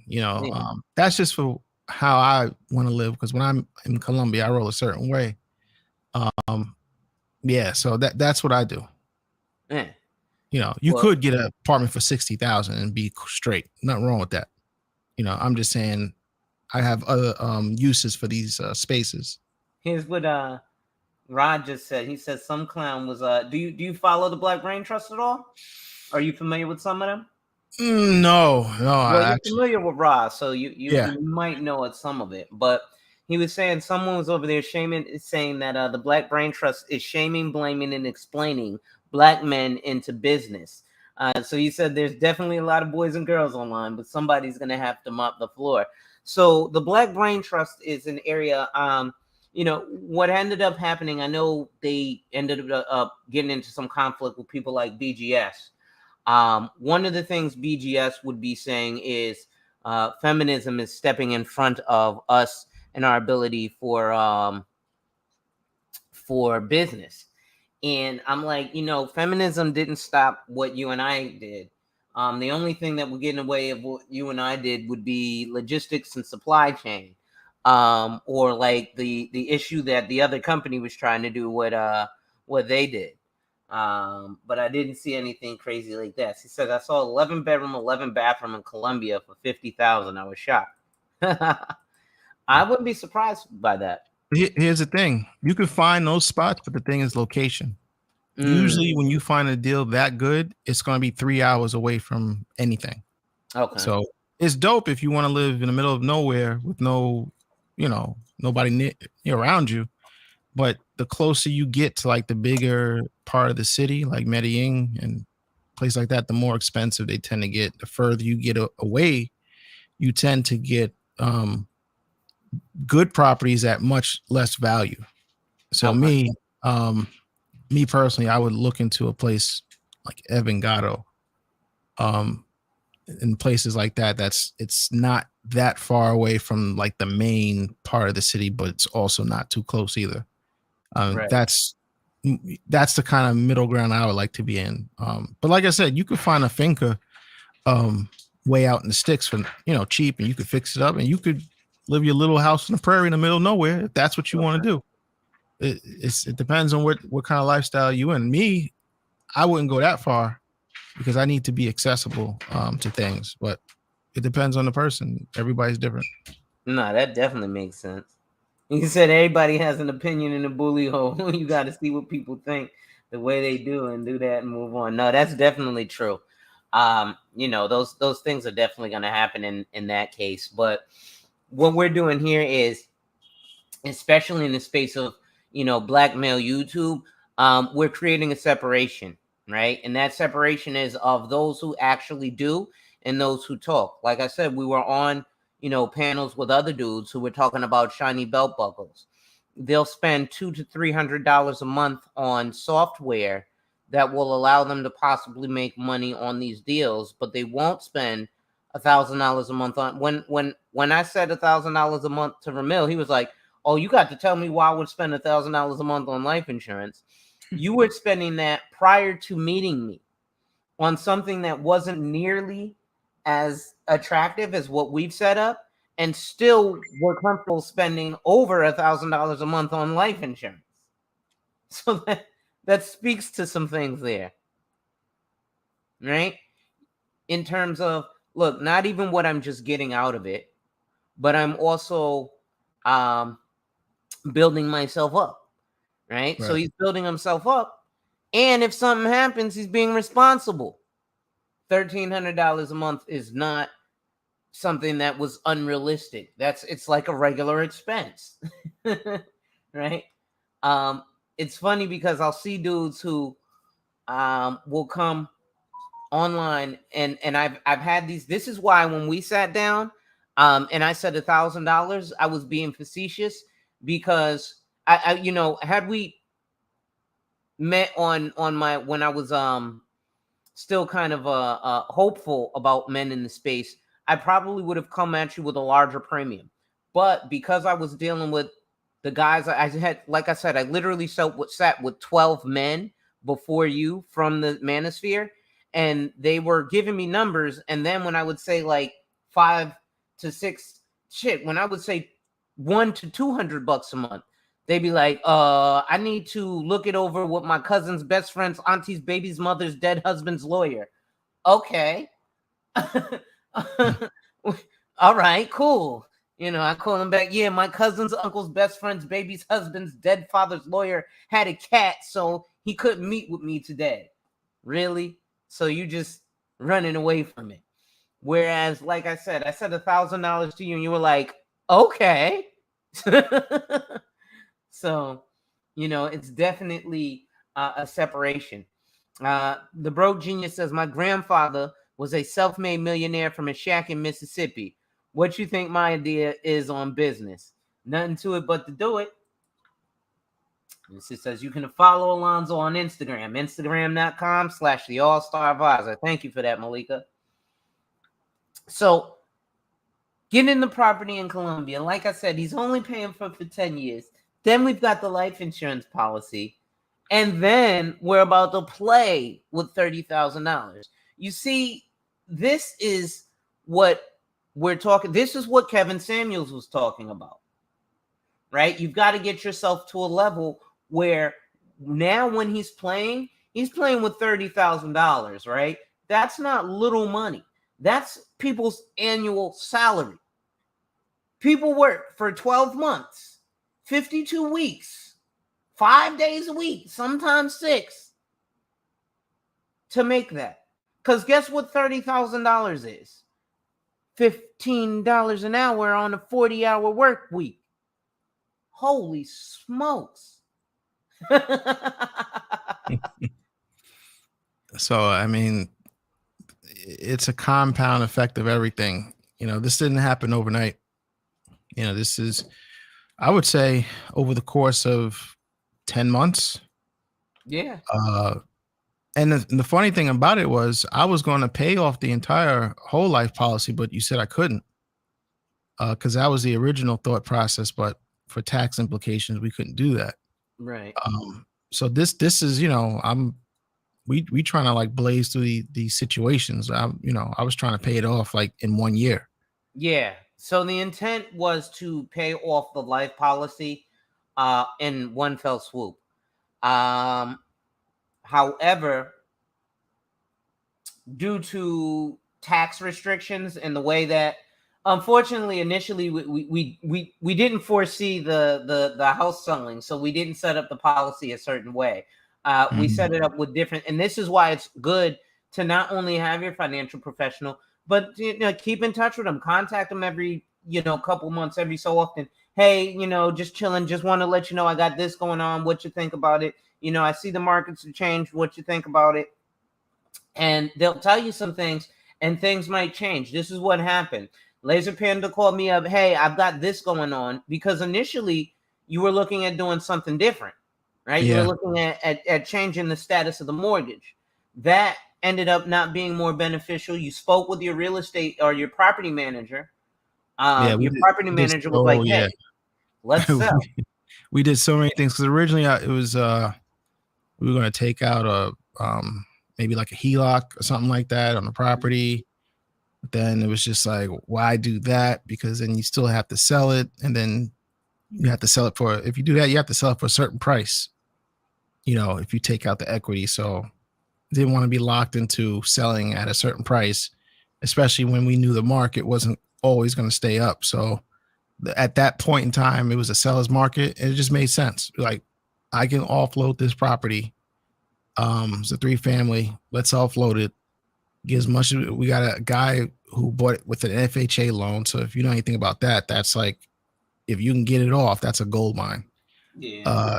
Yeah. So we got the FHA off. Everything went smoothly, and we took that chunk of money, threw it right into the annuity, paid down on the whole life, and life is sweet. Like, sweet and sweet. So now it's just, we just playing cleanup now at this point. We just playing with the money. So we're gonna, when the time comes, we're gonna throw around 30,000. We're gonna play with it. We're gonna move to Colombia. We're gonna see what we can establish out there, and life is going to be good. So I'm on chill mode right now, but trust me when I tell you, life is going to be great.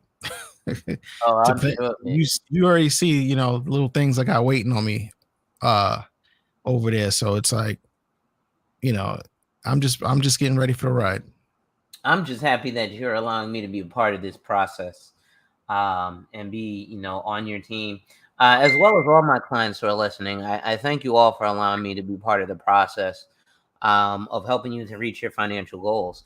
Obviously, you guys are also, I work on 100% commission, so you guys are helping me to reach my financial goals, because obviously I get paid off of the business we do.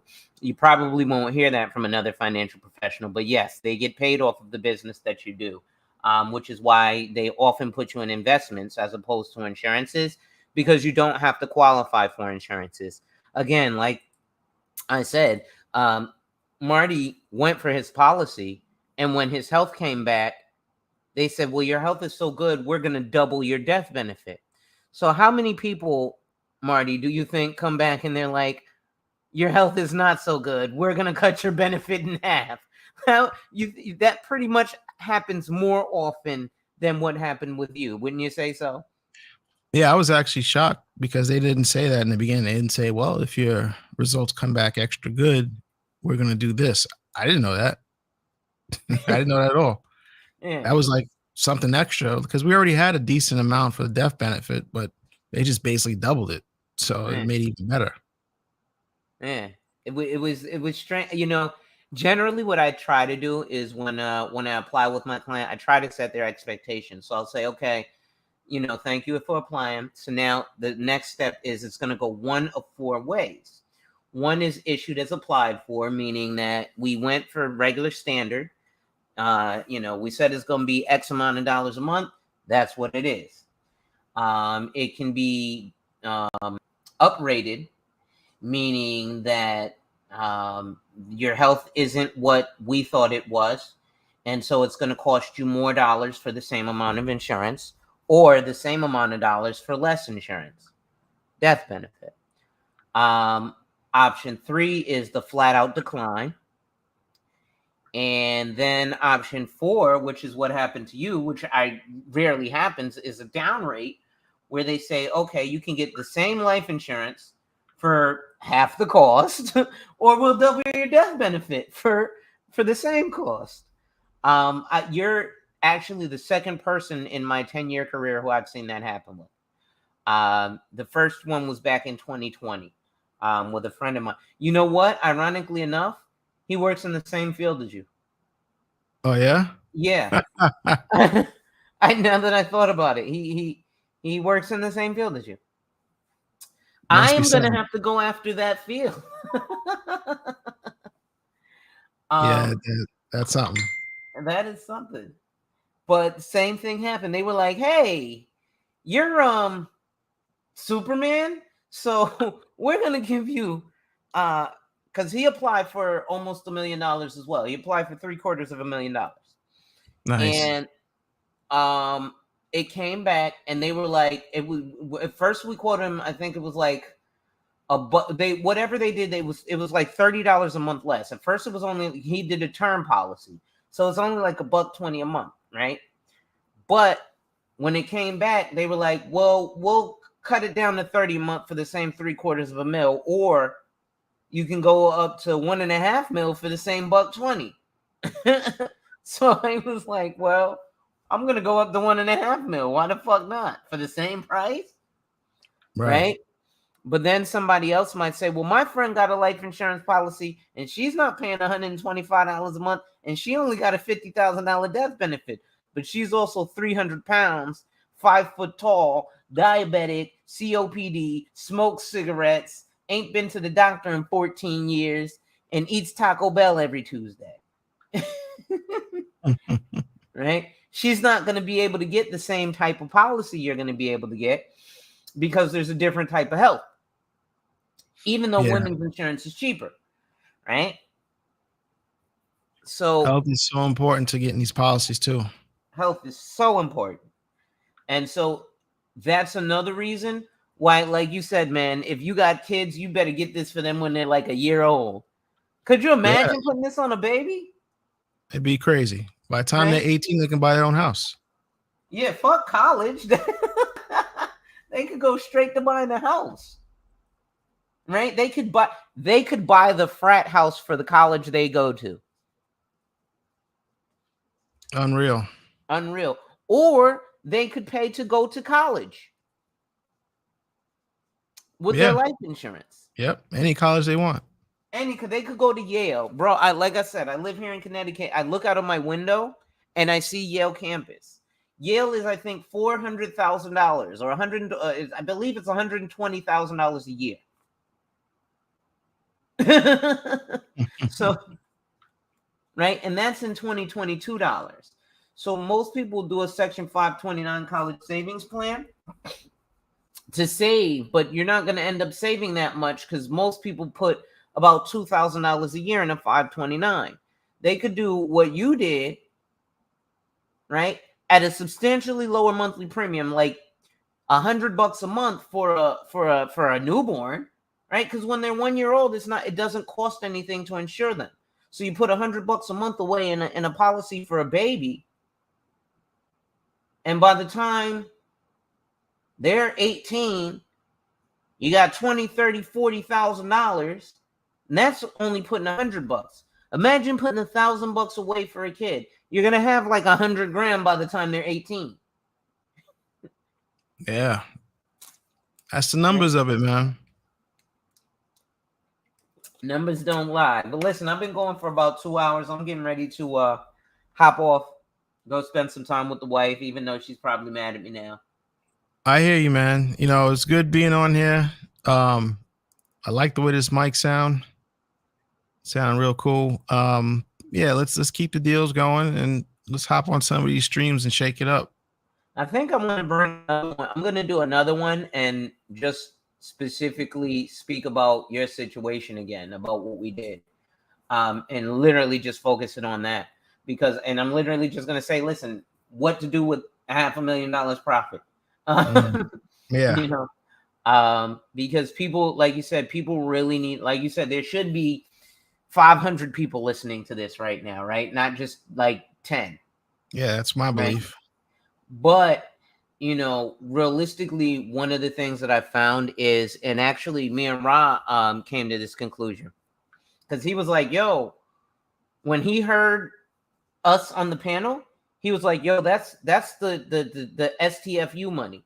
That's the money that y'all just made, that you know, that's the client that's going to get all these dudes to shut up because they can't talk anything because you guys actually did real transactions, right? You can't, like, the bank accounts don't lie, Right? right? You know what I mean? Like, men lie, women lie, numbers don't. I've seen those numbers. You've seen those numbers. Broke Genius said these are 1% conversations. These are, right? Because he's literally hedging his bet. I showed you guys in the video earlier.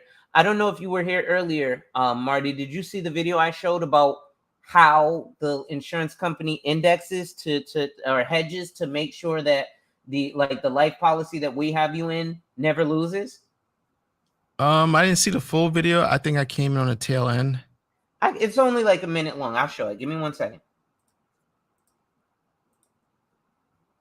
Because it's worth it, and it's worth seeing again. The death benefit of an Index Universal Life Insurance Policy, or IUL, can provide a key resource for your loved ones if you die prematurely. It also builds cash value over time that you can access in situations where you need money. For example, to help pay for a loved one's education, to help provide extra retirement funds, or to help cover the unexpected costs of an emergency. Hold on. Now, we just said paying for college. Yep, we just talked about that. The cash value of your IUL policy earns interest that is based in part on the performance of one or more market indices, like the S&P 500. Most IUL policies provide a floor that protects you from loss when the market declines. It's important to know that with an IUL policy, you're not investing in the index itself. How can you earn interest based on something you're not actually invested in? How can you not lose money?